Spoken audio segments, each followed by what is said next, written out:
এটা ছিল আমাদের পৌষ সংক্রান্তির পিকনিক। তো আমরা এখন হেঁটে হেঁটে পিকনিকে এখানে পৌঁছে গেলাম। আর এবার আমাদের পিকনিকে রাঁধুনি রাখা হয়েছিল 2 জন, কারণ অনেক মানুষ, তার জন্য রাঁধুনি রাখা হয়েছিল। আর আমাদের কাজ ছিল শুধু খাবার সার্ভ করা আর নিজেরা খাওয়া। দুপুরে যেহেতু রিচ খাবার খাওয়া হবে, তাই সকালে টিফিনে ছিল মুড়ি, ঘুগনি, কমলালেবু ও হ্যাঁ, আর বেগুনিও ছিল।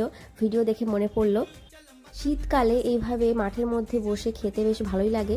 আর এই পিকনিকের দিনে আমরা পুরো ফ্যামিলি খুব এনজয় করি।